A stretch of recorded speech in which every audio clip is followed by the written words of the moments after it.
गरीब बहुओं की झील किनारे ठंडी रसोई। अरे रानी, जरा जल्दी हाथ चला। चूल्हे की आग भी आज जैसे हमसे नाराज हो गई है। ये गर्मी तो जान ही ले लेगी। दीदी, जल्दी कैसे करूं? देखो, लोटे का पानी भी उबलते पानी जैसा गर्म हो गया है। एक घूंट पीने का मन नहीं करता।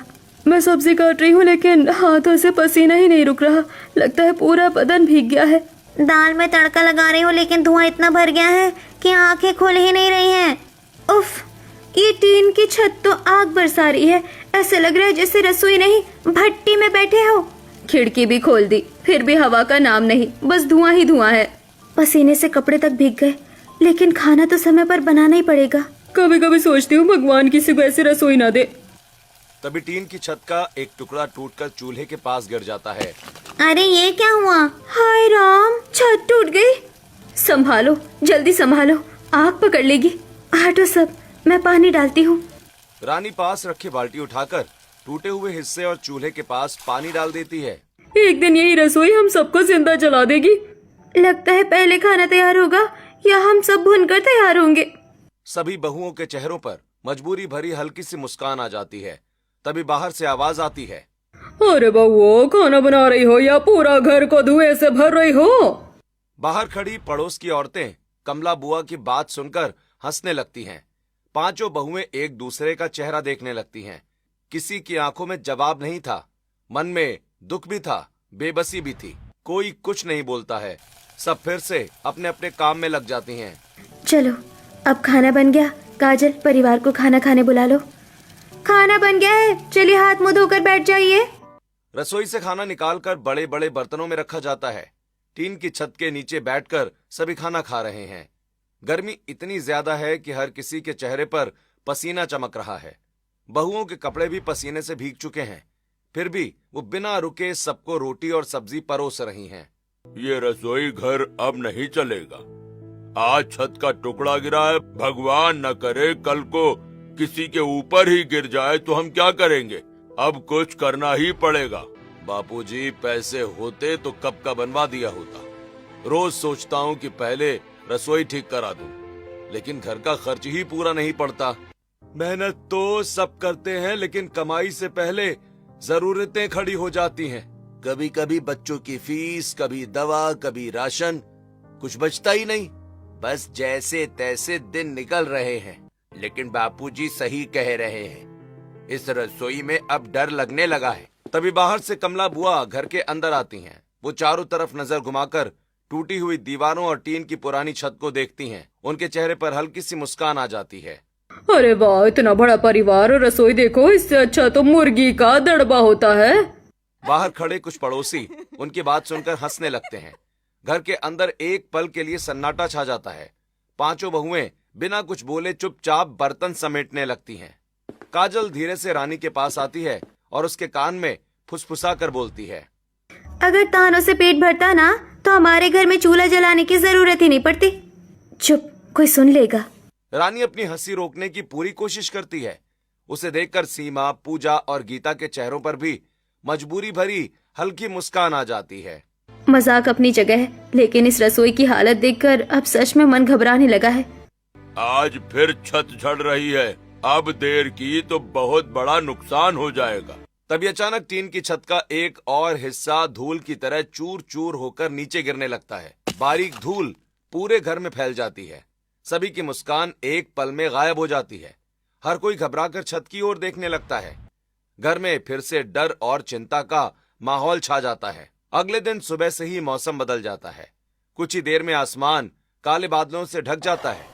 तेज आंधी चलने लगती है। हवा के झोंके इतनी तेज होते हैं कि रसोई घर की टीन की चादरें जोर जोर से हिलने लगती हैं। टीन की चादरों की आवाज पूरे घर में गूंजने लगती है। जल्दी रस्सी पकड़ो, अगर अभी नहीं संभाला तो पूरी छत उड़ जाएगी। मैं पकड़ रही हूँ, लेकिन अकेले नहीं रुकेगी। पांचों बहुएं पूरी ताकत लगाकर टीन की छत को संभालने की कोशिश करती हैं। तेज हवा के सामने उनकी कोशिशें छोटी पड़ने लगती हैं। टीन की चादरें लगातार कांप रही होती हैं। अचानक तेज आवाज के साथ पूरी टीन की छत नीचे आ गिरती है। उसे सहारा देने वाली लकड़ी भी टूट जाती है। चूल्हा बिखर जाता है और सारा आटा मिट्टी में मिल जाता है। पास रखा दाल का बर्तन भी उलट जाता है और सारी दाल जमीन पर फैल जाती है। हाय राम, सब कुछ खत्म हो गया। इतनी मेहनत से सब तैयार किया था। कुछ पल के लिए पूरा घर बिल्कुल शांत हो जाता है। तेज हवा अब भी चल रही होती है और टूटी हुई टीन के टुकड़े इधर उधर खड़खड़ा रहे होते हैं। अब हम क्या करेंगे? शांति देवी धीरे धीरे टूटे हुए रसोई घर के पास आती हैं। चारों तरफ बिखरा सामान, टूटी छत और मिट्टी में मिला राशन देखकर उनके कदम वहीं रुक जाते हैं। वो वहीं जमीन पर बैठ जाती हैं। अब खाना कहाँ बनेगा? उनके सवाल का किसी के पास कोई जवाब नहीं होता। पांचों बहुएं चुपचाप टूटी हुई रसोई को देखती रह जाती हैं। किसी की आंखों में आंसू थे, किसी के चेहरे पर चिंता। सबके मन में बस एक ही सवाल घूम रहा था, अब क्या होगा? टूटी हुई टीन की छत के नीचे पूरा परिवार एक जगह बैठा होता है।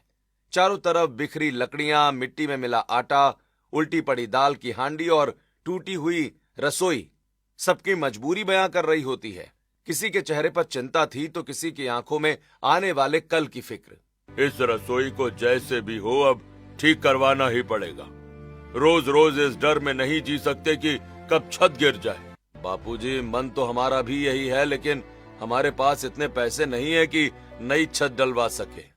बापूजी, एक उपाय हो सकता है। कौन सा उपाय बेटा? अभी टीन की छत लगवाना हमारे बस की बात नहीं है, लेकिन अगर टीन की जगह बांस, घास और मिट्टी से छत बना दे तो कुछ दिन तो आराम से निकल जाएंगे।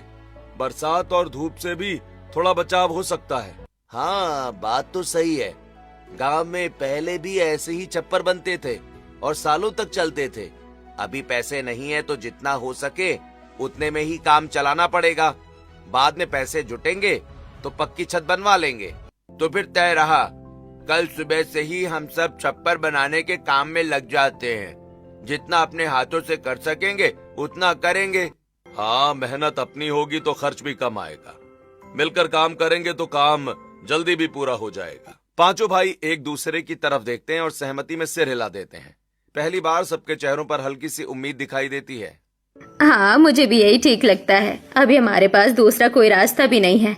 बेटो, तुम लोग बांस, घास और मिट्टी इकट्ठी कर लेना, और बहुओं, तुम लोग झील से पानी भर कर ले आना। मिट्टी गूंदने में बहुत पानी लगेगा। जी माँ जी, पानी की चिंता मत कीजिए, हम सब मिलकर जल्दी से सब सामान जुटा लाएंगे। जब पूरा परिवार साथ हो तो मुश्किल काम भी आसान हो जाता है। कल तक टूटी हुई रसोई थी, अब कल से नई उम्मीद की शुरुआत होगी। दूसरे दिन सुबह होते ही पांचों भाई बांस, घास और मिट्टी लाने के लिए गांव के बाहर निकल जाते हैं। उधर पांचों बहुएं सिर पर खाली घड़े और बाल्टियां लेकर झील की तरफ पानी भरने चल पड़ती हैं। कल की टूटी हुई रसोई का दृश्य अभी भी सबके मन में ताजा था। किसी के चेहरे पर मुस्कान नहीं थी। कल तक सोच भी नहीं सकते थे कि हमारी रसोई ऐसे टूट जाएगी। एक पल में सब बिखर गया, जैसे हमारी सारी मेहनत मिट्टी में मिल गई। अब फिर से सब शुरू करना होगा। भगवान जी न जाने हमारी कितनी परीक्षा लेंगे। पांचों बहुएं झील के किनारे पहुंचती हैं। वो अपने अपने घड़ों और बाल्टियों में पानी भरती हैं। पानी भरने के बाद पास खड़े एक विशाल बरगद के पेड़ की छाया में बैठ जाती हैं। पेड़ की घनी शाखाओं से ठंडी हवा लगातार चल रही होती है। तभी पांचों बहुओं की नजर थोड़ी दूर बैठे दो बूढ़े मछुआरों पर पड़ती है। दोनों पेड़ की छाया में आराम से चूल्हा जलाकर खाना बना रहे होते हैं। चूल्हे का धुआं ऊपर खुली हवा में उड़ जाता है। उनके चेहरों पर न गर्मी की बेचैनी थी, न पसीने की बूंदें। भाई, इसी वजह से तो हम हर दिन यही खाना बनाते हैं। आज झील के किनारे दोपहर भी शाम जैसी लगती है। कितनी ठंडक है, कितना सुकून है। कई साल हो गए हम यही खाना बनाते हैं, कभी कोई परेशानी नहीं हुई। पांचों बहुएं चुपचाप उनकी बातें सुनती रहती हैं। फिर उनकी नजर आसपास के माहौल पर जाती है। बरगद की घनी छाया, झील से आती ठंडी हवा और खुला आसमान, सब कुछ अलग ही सुकून दे रहा था। हमारे घर से तो यहाँ आधी भी गर्मी नहीं लग रही। सच में यहाँ कितनी ठंडक है, सांस लेने तक में सुकून मिल रहा है। देखो, चूल्हे का धुआं भी एक जगह नहीं रुक रहा, सीधा ऊपर उठ जा रहा है। और वहाँ हमारी रसोई में तो धुएं से आंखें तक नहीं खुलती थी। कुछ देर तक पांचों बहुएं बिना कुछ बोले वहीं बैठी रहती हैं। सिर्फ झील से आती ठंडी हवा, पेड़ों की सरसराहट और पक्षियों की आवाजें सुनाई पड़ती हैं। उनके मन का बोझ जैसे कुछ पल के लिए हल्का हो जाता है। तभी सीमा धीरे धीरे खड़ी होती है। वो झील, बरगद के पेड़ और मछुआरों की तरफ देखती है। अगर भगवान ने हमारा पुराना रसोई घर छीन लिया है तो शायद नई जगह भी हमें यही दिखा दी है। सीमा की बात सुनकर रानी, पूजा, गीता और काजल एक साथ उसकी तरफ देखने लगती हैं। उनकी आंखों में पहली बार उम्मीद की एक चमक दिखाई देती है। यहाँ कितनी ठंडी हवा चल रही है। बरगद के पेड़ की छाया पूरे दिन धूप को रोक लेती है। सामने झील है, इसलिए पानी की भी कोई कमी नहीं। चूल्हे का धुआं भी खुली हवा में सीधा ऊपर निकल जाता है, किसी की आंखों में नहीं जाता। अगर हम यही अपना नया रसोई घर बनाएं, तो सोचो हमें कितनी राहत मिलेगी। न टीन की तपती छत होगी, न दम घोटने वाला धुआं। रोज रोज उस टूटे हुए रसोई घर में डरते हुए काम करने से अच्छा है कि हम ऐसी जगह रसोई बनाएं जहाँ काम करते समय मन को भी सुकून मिले। मुझे लगता है भगवान ने हमें यहाँ यूं ही नहीं भेजा, शायद यही जगह हमारे नए रसोई घर के लिए सही है।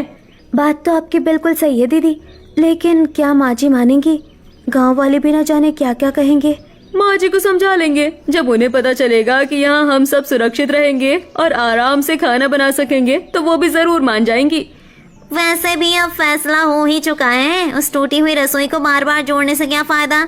आज ठीक होगी, कल फिर टूट जाएगी। उससे अच्छा है कि अब नई शुरुआत यही करें, झील के किनारे नई रसोई घर बनाएं। हाँ, अब गर्मी में जलने वाली नहीं, ठंडी रसोई बनाएंगे, जहाँ हवा भी होगी, छाया भी होगी और पानी भी पास रहेगा। उस पुरानी टूटी रसोई पर मेहनत और पैसा लगाने से कई गुना अच्छा है कि हम सब मिलकर यही नया रसोई घर बनाएं। कम से कम यहाँ काम करते समय गर्मी का डर तो नहीं लगेगा। पांचों बहुएं पानी के घड़े लेकर घर आ जाती हैं। घर के सभी लोग वहीं बैठे होते हैं। पांचों बहुएं एक दूसरे की तरफ देखती हैं। फिर सीमा आगे बढ़कर झील के किनारे रसोई घर बनाने का पूरा विचार सबके सामने बताती है। उसकी बात खत्म होते ही पूरे आंगन में सन्नाटा छा जाता है। कोई कुछ नहीं बोलता। झील के किनारे रसोई? बेटा, लोग क्या कहेंगे?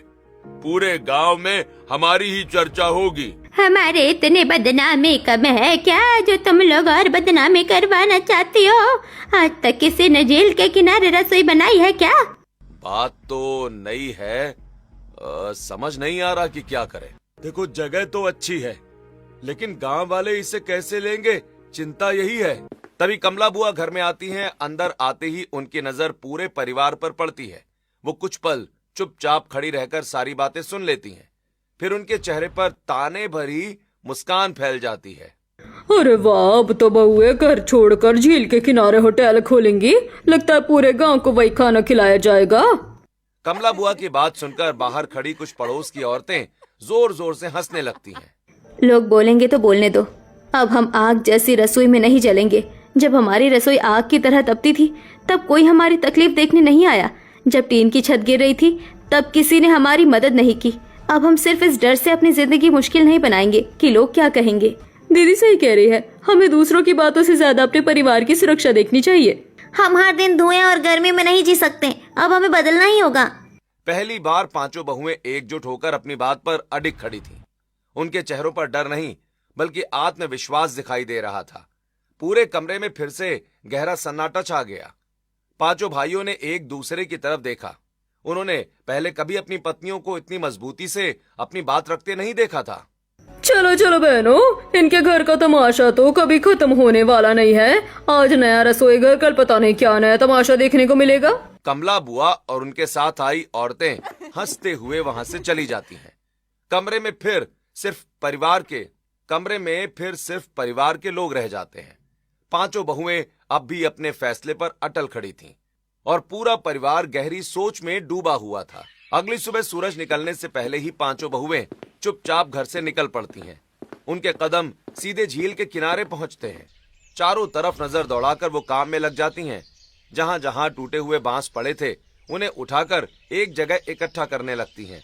बहनों, आज बातों में समय नहीं गंवाना। जितना काम आज कर लेंगे, उतना ही जल्दी हमारा रसोई घर खड़ा होगा। बिल्कुल दीदी, आज पहला कदम है, मेहनत पूरी ताकत से करेंगे। पांचों बहुएं पुराने बांसों को साफ करती हैं। फिर घर से लाई पुरानी फटी साड़ियों को लंबी लंबी पट्टियों में फाड़कर बांसों को बांधना शुरू करती हैं। अरे, ये फिर खुल गई। काजल बार बार गांठ बांधने की कोशिश करती है, लेकिन हर बार गांठ ढीली पड़ जाती है। मुझसे ये गांठ ठीक से ही नहीं बंध रही। अरे काजल, इतनी ढीली गांठ बांधेगी तो बांस खड़े होने से पहले ही भाग जाएंगे। काजल, तुम गांठ बांध रही हो या किसी को राखी बांध रही हो? अच्छा, अब देखना, ऐसी गांठ बांधूंगी कि कोई खोल नहीं पाएगा। काजल की बात सुनकर सभी बहुएं हंस पड़ती हैं। कई दिनों के बाद उनके चेहरे पर खुलकर मुस्कान दिखाई देती है। हंसते बोलते हुए वो एक एक बांस जोड़ती चली जाती हैं। धीरे धीरे नए रसोई घर का ढांचा खड़ा होने लगता है। दीदी देखो, हमारा ढांचा तो सच में खड़ा हो गया। बस ऐसे ही मिलकर काम करते रहेंगे तो जल्द ही रसोई भी तैयार हो जाएगी। तभी रानी और गीता पास रखे जूट के पुराने बोरे उठाकर झील की तरफ जाती हैं। दोनों बोरों को अच्छी तरह पानी में भिगोती हैं और वापस लेकर आती हैं। इन्हें खिड़की पर टांग देंगे तो हवा और ठंडी आएगी और धूल भी कम आएगी। दोनों मिलकर भीगे हुए जूट के बोरों को रसोई की खिड़की पर टांग देती हैं। हवा जब उन भीगे बोरों से होकर अंदर आती है तो अंदर का माहौल पहले से कहीं ठंडा महसूस होने लगता है। तभी सीमा को एक और बात याद आती है। वो जल्दी से घर जाती है और कबाड़ में पड़ा एक पुराना बंद पंखा उठाकर ले आती है। पता नहीं चलेगा या नहीं, लेकिन एक बार कोशिश करने में क्या जाता है। सीमा गांव के बिजली के मिस्त्री के पास जाती है। वो पंखे की मरम्मत करवाती है। घर में पड़ा पुराना सोलर पैनल भी साफ करके उससे जोड़ दिया जाता है। कुछ देर के बाद पंखा नए रसोई घर के बीचों बीच लगा दिया जाता है। चलो अब इसे चलाकर देखते हैं। जैसे ही सोलर से बिजली मिलती है, पंखा धीरे धीरे घूमना शुरू करता है। कुछ ही सेकंड में उसकी रफ्तार बढ़ जाती है। ठंडी हवा पूरे रसोई घर में फैलने लगती है। चल गया, सच में चल गया। अब खाना बनाते समय सांस तो ले पाएंगे। पहली बार लग रहा है कि रसोई भी आराम दे सकती है। अब तो सच में हमारी ठंडी रसोई बन रही है। पांचों बहुओं की आंखों में खुशी की चमक साफ दिखाई पड़ रही थी। नया रसोई घर अभी पूरी तरह तैयार नहीं हुआ था, लेकिन उसका आकार अब साफ दिखाई देने लगा था। सीमा फूल और शाक भाजी के पौधे भी रसोई के आसपास लगाती है। बढ़िया वातावरण, झील की ठंडी हवा और चलते हुए पंखे ने उनकी उम्मीद को और मजबूत कर दिया।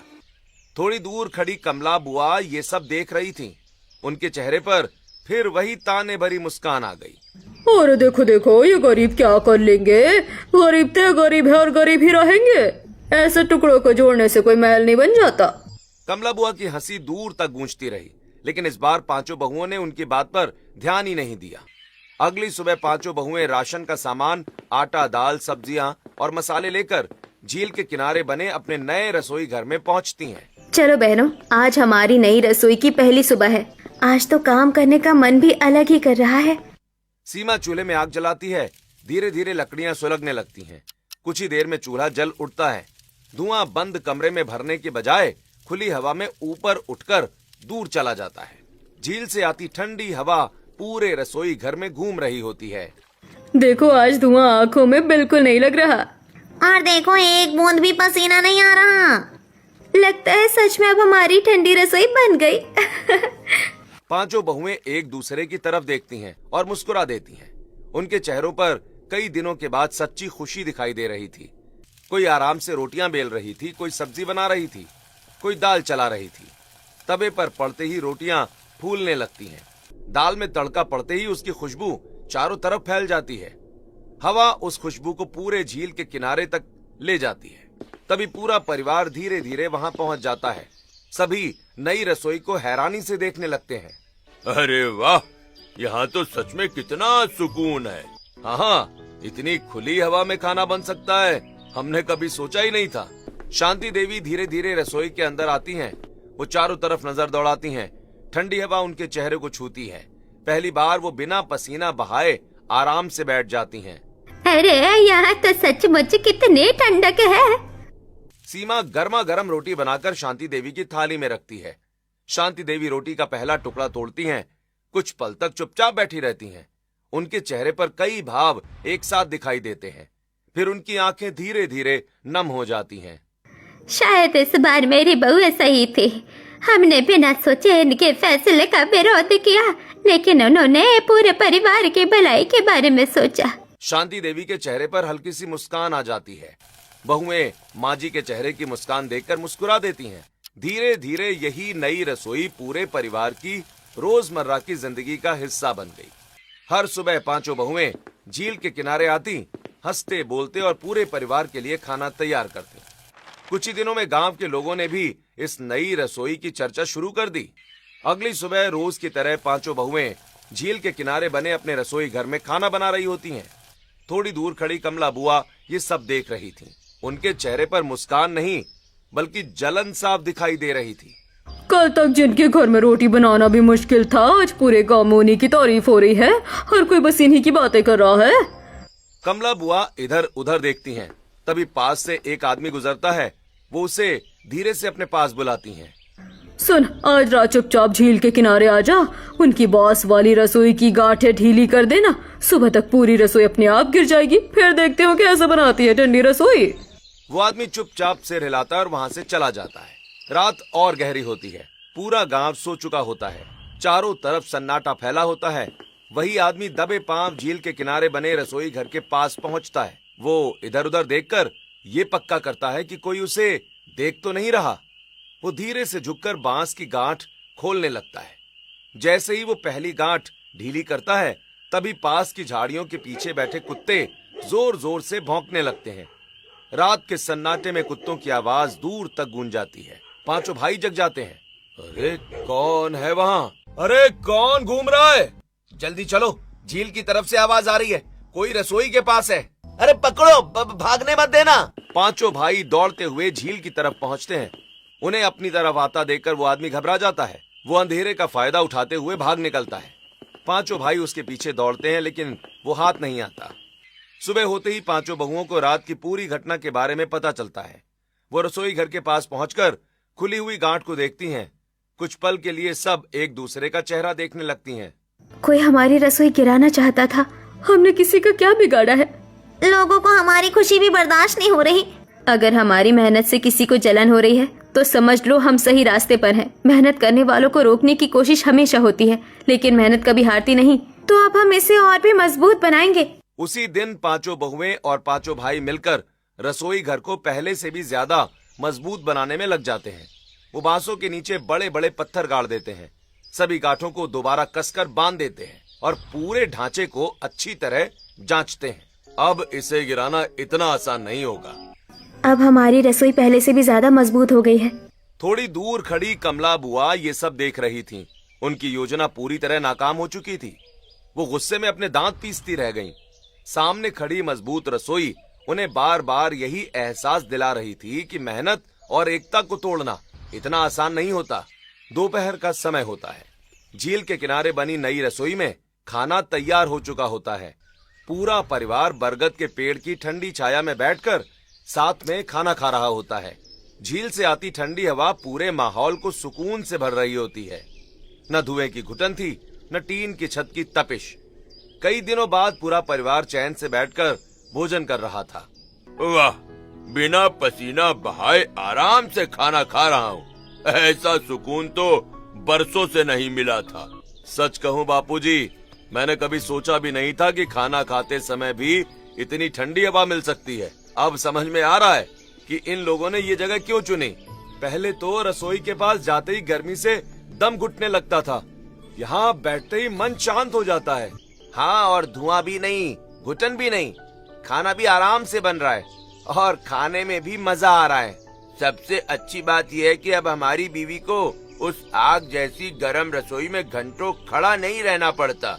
लगता है अब हम सबको इसी रसोई की आदत पड़ जाएगी। घर की पुरानी रसोई तो अब याद भी नहीं आती। पांचों भाई एक दूसरे की तरफ देखकर मुस्कुरा देते हैं। उनके चेहरे पर पहली बार सुकून साफ दिखाई दे रहा था। सास शांति देवी चुपचाप बैठी चारों तरफ देखती रहती हैं। ठंडी हवा, हंसता हुआ परिवार और बिना परेशानी के काम करती अपनी बहुओं को देखकर उनका मन भर आता है। वो धीरे धीरे उठती हैं, सीमा के पास जाती हैं और उसका हाथ अपने हाथों में पकड़ लेती हैं। सीमा, मैंने तुम लोगों को बहुत रोका। मुझे लगा था तुम लोग गलती कर रही हो, लेकिन आज समझ में आया कि तुम सबने जो सोचा वो पूरे परिवार के भले के लिए था। तुम पांचों ने मिलकर इस घर की सबसे बड़ी तकलीफ दूर कर दी। मुझे तुम सब पर गर्व है। शांति देवी की बातें सुनते ही सीमा की आंखें भर आती हैं। माँ जी, हमने तो बस इतना चाहा था कि हमारा परिवार बिना तकलीफ के रहे। आपके मुंह से ये बातें सुनकर हमारी सारी मेहनत सफल हो गई। अब लगता है कि हमारी कोशिश सच में काम आई। परिवार की खुशी से बढ़कर हमारे लिए कुछ नहीं। आज ऐसा लग रहा है जैसे हमारी नई रसोई नहीं, हमारा नया सपना बन गया है। पांचों बहुओं की आंखें नम हो जाती हैं, लेकिन इस बार ये आंसू दुख के नहीं बल्कि खुशी और अपनापन मिलने के थे। थोड़ी दूर खड़ी कमला बुआ ये सब देख रही होती हैं। उनके साथ हमेशा उनकी हाँ में हाँ मिलाने वाली कुछ औरतें भी खड़ी थीं। आज किसी के चेहरे पर हंसी नहीं थी। वो चुपचाप परिवार की खुशी देख रही थीं। जिस रसोई का उन्होंने मजाक उड़ाया था, वहीं आज पूरे परिवार के चेहरे पर सुकून और मुस्कान ले आई थी। ये देखकर सबके चेहरे उदास पड़ गए, जबकि झील के किनारे बैठा परिवार पहले से कहीं ज्यादा खुश दिखाई दे रहा था। धीरे धीरे झील के किनारे बनी उस अनोखी रसोई की चर्चा पूरे गांव में फैलने लगती है। अब लगभग हर दिन कोई न कोई उसे देखने के लिए आने लगा था।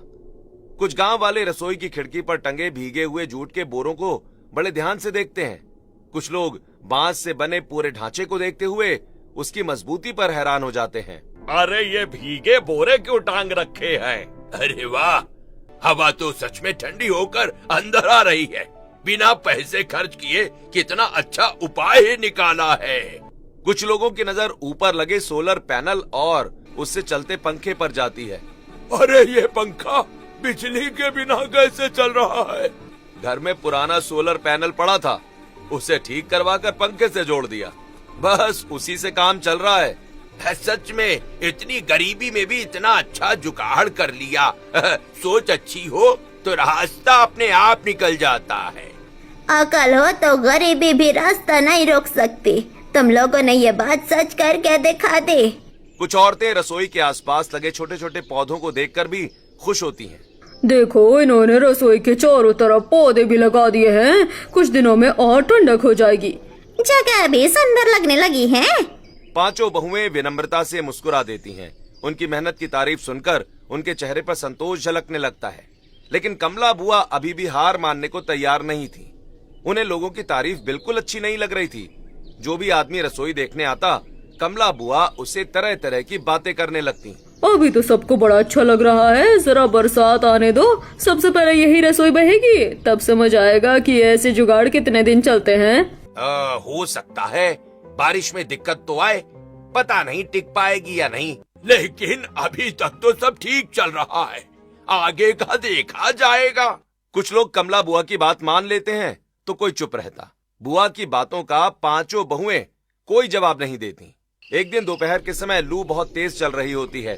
तभी अचानक गांव की तरफ से तेज चीख सुनाई पड़ती है। बचाओ बचाओ, कोई बचाओ। चीख सुनते ही पूरा गांव घबरा जाता है। लोग अपने अपने घरों से बाहर निकलकर आवाज की तरफ दौड़ने लगते हैं। चारों तरफ अफरा तफरी मच जाती है।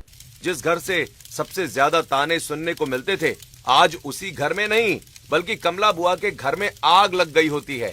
तेज लू की वजह से आग देखते ही देखते रसोई से पूरे घर में फैलने लगती है। कोई बचाओ, मेरा घर जल जाएगा। यही एक घर है मेरा, सब कुछ बर्बाद हो जाएगा। कोई तो आग बचाओ। गांव वाले इधर उधर भागने लगते हैं। कोई बाल्टी ढूंढ रहा था, कोई घड़ा, लेकिन पास में इतना पानी नहीं था कि इतनी बड़ी आग को तुरंत बुझाया जा सके। सब लोग सुनो, झील से पानी लाओ, जल्दी करो। जितनी बाल्टियां हैं सब लेकर आओ। चलो बहनों, देर मत करो, एक एक पल की देरी भी भारी पड़ सकती है। पांचों बहुएं बिना एक पल गंवाए बाल्टियां उठाती हैं और दौड़कर झील से पानी भर भर कर लाने लगती हैं। वो लगातार पानी लाकर आग पर डालती जाती हैं। कुछ देर के बाद पांचों बहुओं को बिना रुके मेहनत करता देख पांचों भाई भी झील से पानी भर भर कर लाने लगते हैं। उन्हें देखकर गांव के कई लोग भी मदद के लिए आगे आ जाते हैं। हम भी पानी लाते हैं। हाँ हाँ, जल्दी करो, लाइन बनाओ। झील से बाल्टियां भरकर पास करते रहो। पांचों बहुएं लगातार बिना रुके दौड़ रही थीं। उनके हाथ थक चुके थे, सांस तेज चल रही थी, लेकिन किसी ने हार नहीं मानी। भीगे हुए जूट के बोरे भी ले आओ, इन्हें आग पर डालो, इससे लपटें कम होंगी। रानी और गीता झील के किनारे रसोई से भीगे हुए जूट के बोरे उतार कर ले आती हैं। सभी मिलकर उन बोरों को आग वाली जगह पर डाल देती हैं। भीगे बोरे आग की लपटों को फैलने से रोकने लगते हैं। पूरे गांव के लोग अब एक साथ मिलकर आग बुझाने में जुटे हुए थे। कई घंटों की लगातार मेहनत के बाद आखिरकार आग पर काबू पा लिया जाता है। कमला बुआ का घर पूरी तरह नहीं जला था। घर का ज्यादातर सामान बच गया था। पूरा गांव राहत की सांस लेता है। कमला बुआ वहीं जमीन पर बैठ जाती हैं। उनकी आंखों से लगातार आंसू बह रहे थे। कुछ देर तक वो अपने घर को देखती रहती हैं, फिर धीरे धीरे उठती हैं और पांचों बहुओं के सामने आकर सिर झुका देती हैं। उसी शाम झील के किनारे पूरा गांव इकट्ठा होता है। आग की घटना के बाद हर कोई पांचों बहुओं की बहादुरी और समझदारी की चर्चा कर रहा था। तभी शांति देवी आगे बढ़ती हैं और उन्हें अपने पास बुलाती हैं। आओ बेटिया, आज मैं पूरे गांव के सामने एक बात कहना चाहती हूँ। अगर मेरी बहुओं ने झील के किनारे ये रसोई नहीं बनाई होती तो आज सिर्फ हमारा परिवार ही नहीं, हमारे पड़ोसी का घर भी नहीं बच पाता। जिस रसोई को मैं गलत समझ रही थी वही आज पूरे गांव के काम आई। मुझे तुम पांचों पर बहुत गर्व है।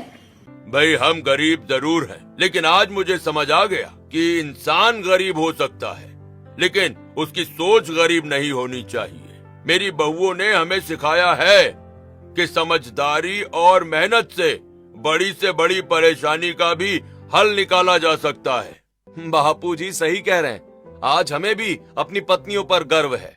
इन्होंने सिर्फ रसोई नहीं बनाई, पूरे परिवार की जिंदगी आसान बना दी है। आज उसी रसोई ने एक घर को जलने से भी बचा लिया। कभी कभी नया रास्ता अपनाने की हिम्मत ही सबसे बड़ी जीत होती है। तभी कमला बुआ धीरे धीरे आगे आती हैं। उनकी आंखें आंसुओं से भरी होती हैं। वो पांचों बहुओं के सामने आकर हाथ जोड़ लेती हैं। बेटियों, मैंने हर दिन तुम्हारा मजाक उड़ाया, तुम्हें ताने दिए, तुम्हें नीचा दिखाने की कोशिश की, लेकिन आज तुम लोगों ने मेरा घर भी बचाया और मेरी इज्जत भी। मुझे अपनी गलती का एहसास हो गया है। अगर हो सके तो मुझे माफ कर देना। कमला बुआ सिर झुकाकर खड़ी रहती हैं। पांचों बहुएं एक साथ आगे बढ़कर कमला बुआ को गले लगा लेती हैं। कमला बुआ की आंखों से आंसू बहने लगते हैं। चारों तरफ जोरदार तालियां गूंज उठती हैं। कुछ दिनों के बाद झील के किनारे बनी वही रसोई अब बहुत सुंदर दिखाई देने लगी थी। चारों तरफ लगाए गए पौधे बड़े होकर हरियाली बिखेर रहे थे। झील से आती ठंडी हवा और खिड़की पर टंगे भीगे जूट के बोरे पूरे रसोई घर को ठंडा रख रहे थे। पास में बच्चे खेल रहे थे और पांचों बहुएं हंसते मुस्कुराते खाना बना रही थीं। तवे पर रोटियां फूल रही थी और दाल की खुशबू पूरे वातावरण में फैल रही थी। पूरा परिवार वहीं बैठकर साथ में खाना खा रहा होता है। कमला बुआ भी आज सबके साथ बैठी होती हैं। वो पहली रोटी का टुकड़ा तोड़ती हैं, एक निवाला खाती हैं और मुस्कुरा देती हैं। सच कहूँ, इतनी ठंडी सुकून भरी रसोई मैंने आज तक कहीं नहीं देखी। उनकी बात सुनकर पूरे परिवार के चेहरे पर मुस्कान आ जाती है। घर सिर्फ ईंट और छत से नहीं बनता, घर उन लोगों से बनता है जो मुश्किल समय में भी हार नहीं मानते। पांचों बहुएं एक दूसरे की तरफ देखती हैं और मुस्कुरा देती हैं। उनकी आंखों में मेहनत की जीत और परिवार की खुशी साफ दिखाई दे रही थी। झील के किनारे बनी ये रसोई अब सिर्फ एक रसोई नहीं रही थी, बल्कि पूरे परिवार की नई शुरुआत, संघर्ष की जीत और एकता की सबसे खूबसूरत पहचान बन चुकी थी।